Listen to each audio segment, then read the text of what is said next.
Welcome back to the Sooner Pocket Podcast. I'm Sam Knight here with my brother Chris.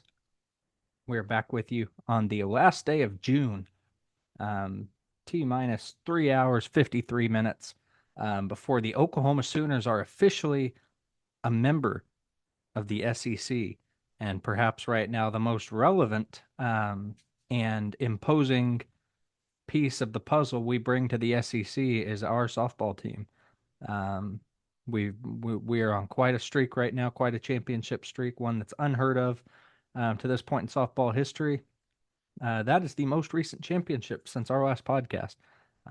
It's nice to be able to say most recent championship. Have some things to choose from. Chris, talk to me about what you saw of that softball team this year and what we bring to the SEC. I don't know if you could just hear my cat yell at me. But that softball team, they were they were a unit this year. They had their ups and downs. Kelly Maxwell, she was far and away our best pitcher. Nicole May, she had good games. Kirsten Deal had good games, but there were more than enough times when our pitching got us into trouble. Like if you remember that one of the games against BYU, they slaughtered us. I think they won like 9-4 or something. There were times this season when I thought, it was a nice run while it lasted. We might even make it to Oklahoma City, but we can't win the national championship playing this way. And I think OU softball knew that I was thinking that way, and they just took that personally because they lost that series to Texas and they lost the series to Oklahoma State. And they had said afterwards that Oklahoma State series, it was a wake-up call. And it was. They lost only one game the rest of the season, and it was to Florida. It was a heck of a way that they bounced back and won the next game. Jada Coleman getting the walk-off home run, and then just a dominant Oklahoma City series, uh, especially with the two wins against Texas. Texas really only kept it close for about two, maybe three innings, and that was in game two.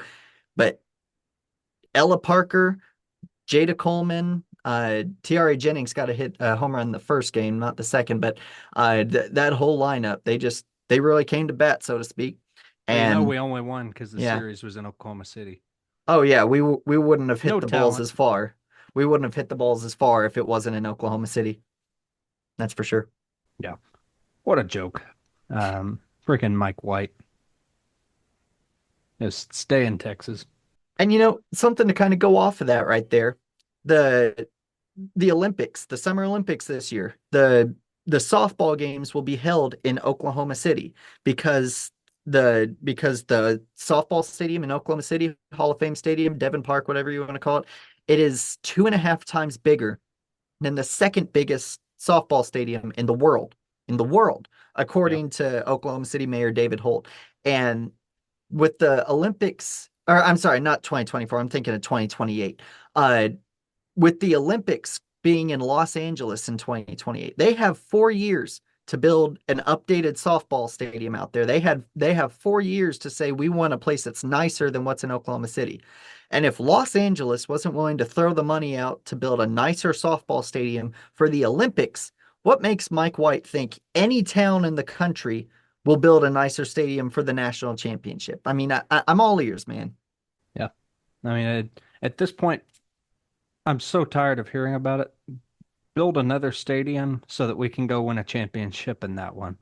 Let's see what the excuse is then. Speaking of Sooner talent, football team is going to be moving to the SEC as well. And I want to kick that discussion off with a bit of Oklahoma Sooner football trivia. Um, 2024 is going to be the first season in the SEC for the Oklahoma Sooners football team. There has been one team that has been in the same conference as Oklahoma on day one of Oklahoma joining that conference. Um, they were in the Big Seven, what would become the Big Eight, in 1959 when Oklahoma joined. They were in the Big 12 in 1996 when Oklahoma joined the Big 12. And they are currently in the SEC and will still be in the SEC when we join here in a little under 4 hours. What team is that? I'm gonna go with the Missouri Tigers. You're correct. It's either them or A&M, but I remember our dad showing us videos of Joe Washington running against Missouri and thinking it has to be Missouri. It is Missouri. Um, we played them in 1959 and beat them 23 to nothing at Memorial Stadium in Columbia, Missouri. So we can only hope that happens again. Did not play them in 96, had the North and the South divisions, and it was an off year as far as the OU Missouri matchup goes. But we'll be playing them again this season at Columbia again, November 9th. Oklahoma leads that series 67 to 24 all time, five ties in there. It'll be the first meeting since Missouri's final year in the Big 12 when OU won 38 to 28 in Norman in 2011. Since 1970, 32 and 4 in favor of the Sooners. Been a lot of talk from Missouri in this offseason and even the last offseason. I'm not sure what to make of that. I don't know where Missouri um, got the stones really to start talking to us. They had one season where they were a little better than mediocre, but still probably mediocre. I'm not sure what's going on there. Yeah, I don't really pay any attention to them because, at the end of the day, if you want to earn the right to talk crap to teams like OU, to Blue Bloods, you got to play like them. And they've had close to 100 opportunities to beat us and have done it less than 30 times. We have dominated the series. The last time they were ranked number one in the country, they went up against Oklahoma in the Big 12 championship. I believe that was what season was that? 2007? I think it I was think the so, 7 or 8. Yeah, either way, Missouri was ranked number one in the country playing against OU. It's the last time they were ranked number one. And to say we beat the holy tar out of them is something of an understatement. They've never done anything against us. Yeah, they got Caden Green from us. He was a good player. Hated to see him go, but you know, players are going to go where they're going to go. Nothing really we can do about that. And all you have to do is just look at the record of Oklahoma football over the past 10 years, record of Missouri football over the past 10 years, and the rest just kind of speaks for itself. If I don't really acknowledge them. Then if it was a team like Texas, Alabama, LSU talking crap, maybe I'd give them the time of day, but Missouri, no. Yeah, no doubt. Chris, I'm pretty sure you've got a trivia question for us as well. Yeah, Let's I hear it. do. See if you can So, stump the Sam tonight. It's not a terribly difficult task with a newborn in the house, but give it a try. congratulations, by the way. How's Celine doing tonight? She's good. She's good. Having a good time. That's good. Well, OU in 2022 against Texas got humiliated 49 to nothing. Didn't have a quarterback playing. Granted, when Steve Sarkisian plays OU, who has a quarterback playing for all 60 minutes, he's winless. But beside the point, we lost 49 to nothing in that game. But OU is not the only team to be shut out in the Red River rivalry. OU has also shut out Texas more than enough times. When was the last time that Oklahoma shut out Texas? Bonus points if you can tell me who one of Texas quarterbacks was in that game. Mm. Well, I can't remember it happening in the 2000s.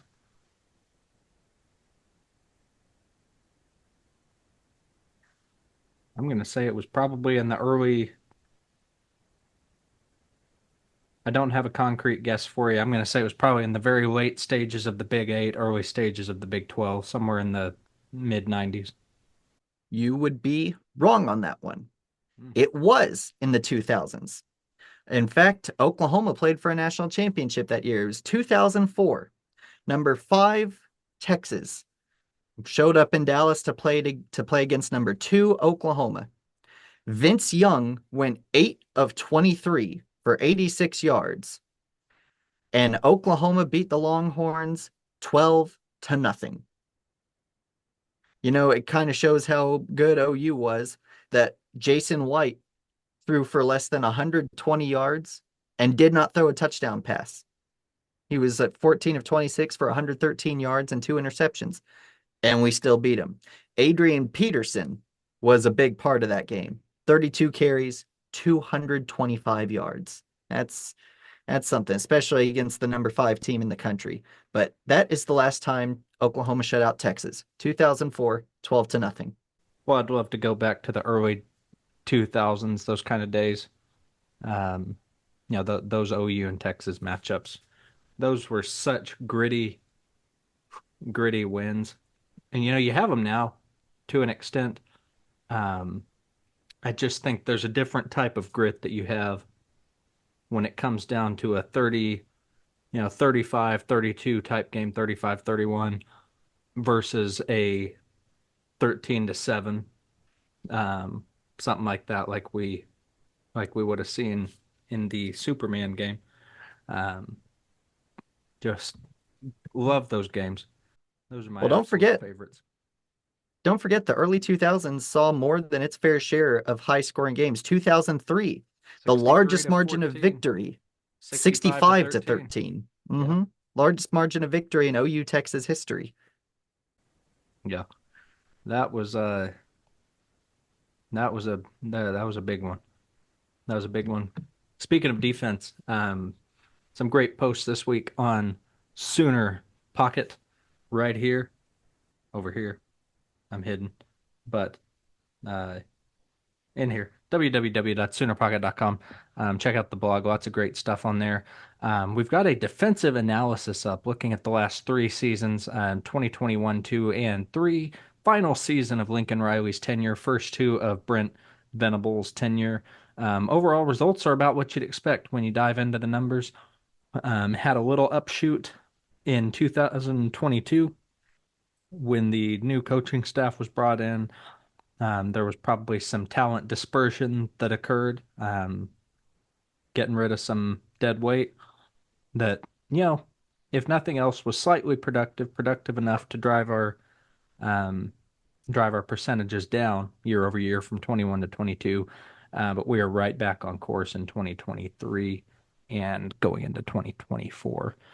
Chris, talk to me a bit about the analysis on this. I think overall it just shows that Oklahoma is far and away doing the right thing, extending Brent Venables' contract, much to the chagrin of a lot of the national media. But talk to me about that a bit.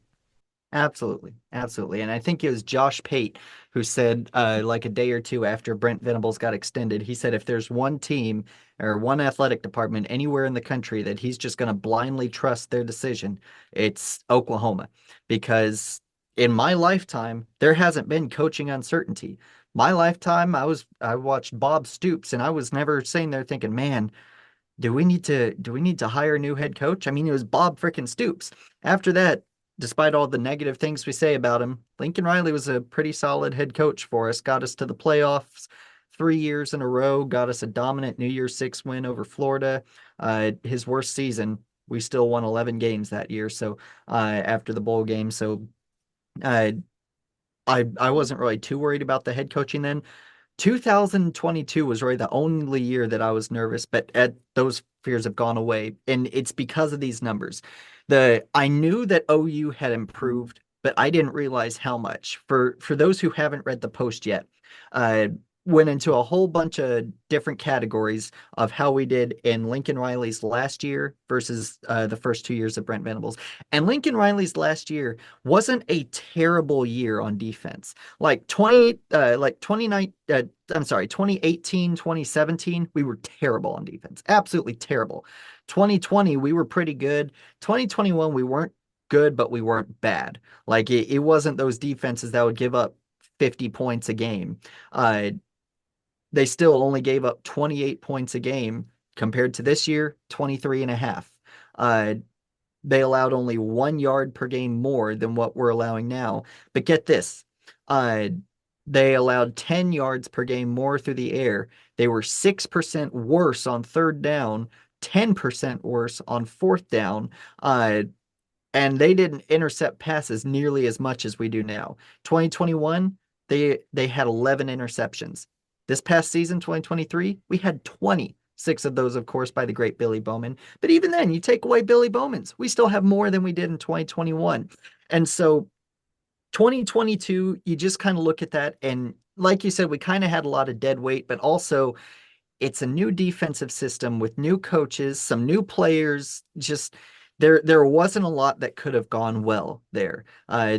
Also a new strength and conditioning program, so our players weren't used to that yet. We weren't seeing the 60 minutes of football that we got in 2023. We'd get about a good 30 minutes and then that was it.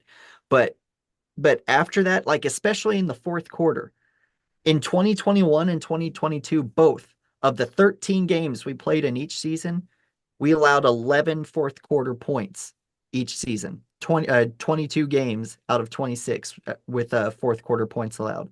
This past year, we barely allowed it in just over half the games. 7 games out of 13 with fourth quarter points allowed. On top of that, significantly fewer pass yards, significantly fewer rushing yards, a lot fewer touchdowns allowed. Like it's just, we are really playing on a different level with Brent Venables, especially when you look at the second half touchdowns allowed. Uh, in 2021, we allowed 17 first half touchdowns, 17 first half touchdowns, 24 second half touchdowns. Last year, same thing in the first half, 17 first half touchdowns, but we really locked things down in the second half. Only 15 second half touchdowns. So like we just see all these numbers where it's constantly getting better and better and better and better. And with some of the talent that we've brought in, like David Stone, PJ Adibaware, we've got Peyton Bowen roaming the secondary, we've got Gentry Williams at cornerback, Danny Stutzman, Kip Lewis, all these phenomenal players are only going to help those numbers get better. Yep, absolutely. And looking to the offensive side, um, going up almost 10 points per game offensively this year, going from 33 basically to 42. Passing yard, we really grew a lot. Dylan Gabriel was able to get the ball out more. We had him for the Absolutely. full season for all intents and purposes. Rushing saw a bit of a drop. I'm not sure what the deal was there this year, probably some offensive line play, but um, rushing left something to be desired. I think overall this shows that we have figured out that dynamic and explosive offense that Brent Venables said he wanted to bring to OU um, in his press conference that really complements that stout defense. Um, got a bit of a turnover problem. A lot of that, happened in the uh, final game against Arizona, I think. Yeah, Um, 6 of them. yeah. So you take that one game out of the equation, and it's pretty much even with 2022. But it's a good thing, I think, for us to rein in this coming years, just being a little more careful, um, building a nice bridge between decisive and careful when it comes to the plays that we try to make, not forcing too much, and really finding a way to let Jackson Arnold put his mark on the Oklahoma offense and leave a mark on our opposing defenses. Absolutely. And did you see that Jackson Arnold was named one of the standouts at the Manning Passing Academy just recently? Yep, he was like one of 10 or 11 of them. I Hmm. saw Jackson Dart and Dylan Gabriel were both in there as well. Along with Quinn Ewers. Speaking of Jackson Dart, uh, what's his name? Billy Bowman. Billy Bowman. Yeah, the tweet he sent out. Uh, he said that he's going to get a pick six against Jackson Dart. That made me laugh a little bit, and I'm pretty sure he will. He had 3 last year. I have no reason to believe that won't grow. But I don't but like social media talk. Call me old on that one, but social I media don't. talk seldom, if ever, pans out well. Um, because the second that he gives up a touchdown, if it happens in that game, it's I get nonstop that. little basement dwellers that are fans of Ole Miss. Um, I this era of people deciding they want to speak everything into into the existence, into the large vacuum of social media, um, doesn't do anything for me. I want to see these guys just fight it out on the field, let that do the talking. I get that, but sometimes and I agree with you most of the time, but sometimes the occasional little post is fun. So like Billy Bowman, he is a very quiet person on social media. He does almost no talking, but when he does, it's something funny. Like when Arch Manning said he wasn't going to be participating in the college football video game, which comes out just over 2 weeks, by the way. Uh, when he said he wouldn't be participating, Billy Bowman went on there and said, "Great, another attention seeker." That made me laugh. But no, it's just when you think of how good of an offensive mind Lincoln Riley has, and you look at what we had last year, it kind of baffled me. Almost 60 yards per game more points per game. Let's see here, 61 passing yards per game more. Only 4 rushing yards fewer per game. But like you said, I think a lot of that was our two main running backs were hurt the first half of the season. Javante Barnes and Gavin Sawchuk were expected to be our number one, number two guys, but Barnes was hurt all year. He barely played, and Sawchuk didn't start playing until the second half of the season. But we saw what happened when he started playing. He went on a tear. More passing touchdowns, more rushing touchdowns, significantly better on third down. Like, considering the level of play Lincoln Riley has got from his offenses since joining Oklahoma in 2015 as an offensive coordinator, seeing the quarterbacks he's worked with like Baker Mayfield, Kyler Murray, Jalen Hurts, Spencer Rattler, Caleb Williams, the guy who just went number one in the draft. He couldn't produce an offense with Spencer Rattler and Caleb Williams like Brent Venables could with Dylan Gabriel. It's incredible. And so it's just I wasn't anticipating us to do so much better offensively. Granted, if you go onto the blog post and you look at the fourth quarter stats and the second half stats, you'll notice that almost all of them go down in 2023 compared to 2021, not scoring as much in the second half. But at the same time, we didn't need to.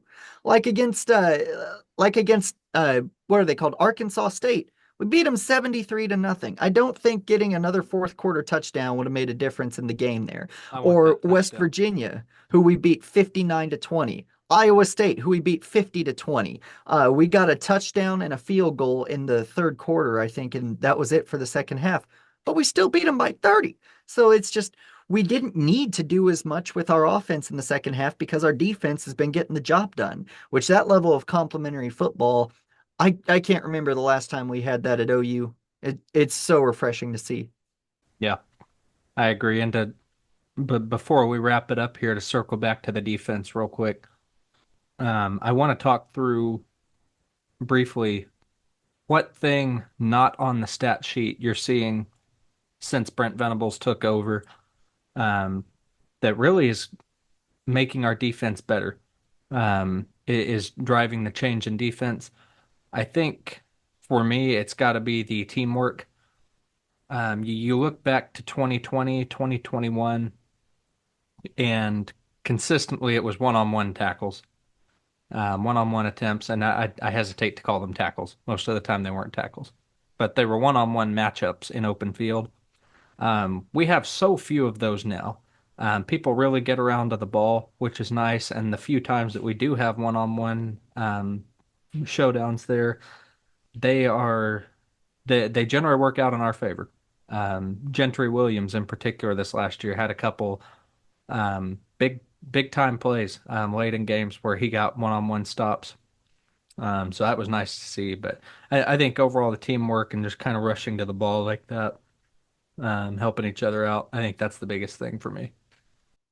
Yeah, I agree with you 100%. The difference in good players versus great players, good defenses versus great defenses, is how they just sprint to the ball. I remember the SEC championship in 2021, and then the national championship, Alabama versus Georgia, two teams who have been known for their defenses over the last few years. And no matter where the ball is on the field, there are multiple players sprinting to it. There's great communication. They're pointing at each other. They all know where everybody needs to be at every second.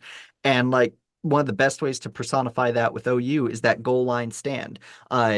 that we had against Texas, and then we had another one against West Virginia. We almost had one against UCF, but a stupid penalty reset the down and distance. But that was going to be our third goal line stand of the season. It's just Aaron that, Kanek. yeah, that teamwork that that makes a night and day difference. But it's not just the teamwork. For me, the other thing that really makes a big difference is just the size of the defense. So I have right now pulled up the depth chart from the first game of the season in 2021 versus the spring roster for OU in 2024. And as I'm looking on here, there are no defensive players who breach 300 pounds. The biggest one is Perrion Winfrey, who's 292 pounds. Let's see here. The rest of the defensive line. Let's see here. Isaiah Coe was also 292. Joshua Ellison was 283. Jordan Kelly was 284. Corey Roberson was 287. A lot of twos in there. Meanwhile, I look over at the spring roster for OU in 2024, and you've got quite a few 300s on there. Let's see here. Let me find some of them on here. There is Jaden Jackson. It has him listed as 295 on the spring chart, but according to Brent Venables on the actual spring game, he was a little over 300. Dejon Terry is 321 pounds. I believe David Stone has also breached that 300 mark, and he's a true freshman. You've just got significantly bigger players. And then let's look at the linebackers. Same thing there. When it comes to the linebackers, you've got Brian Asamoah, who's 6'1", 228. Deshaun White, who's 6', 225. Meanwhile, now you have Danny Stutzman, who's 6'4", 241. You've got Kip Lewis, who's 6'1", 214, but they're all taller. They're bigger. And you've got defensive backs like Gentry Williams, who's 6 feet tall. Makari Vickers, who's 6'1". Here's another bigger linebacker, Samuel Omasigo, 6'2", 227. We've got so many of our defensive players. Their height begins with 6, and a lot of the defensive linemen, their weight begins with 3. It is. Scheme is all well and good trying to win a football game. That's how our defense did so well in 2020, was our schemes just fell in place. But you got to have the size to go with it. The hardest thing for an offensive line to block isn't people going all over the place and you don't know where they're going to be. It's the 300-pound man who's just pushing you back and bullying you like you're a little kid on the playground and he wants your lunch money. Like, that's one of the hardest things to defend. And no running back wants to run into Jaden Jackson. No running back wants to go straight into David Stone. No, they sure don't. The size is what killed us so many times in recent years. Absolutely. Well, that will about do it for tonight. Sooner Pocket Podcast. Make sure to check us out here, www.soonerpocket.com. Chris, it's been good talking with you, and we'll be back toward the end of July. We'll have almost a full month of SEC membership under our belt. We'll look forward to it. Until then, Boomer Sooner, stay safe. Boomer Sooner.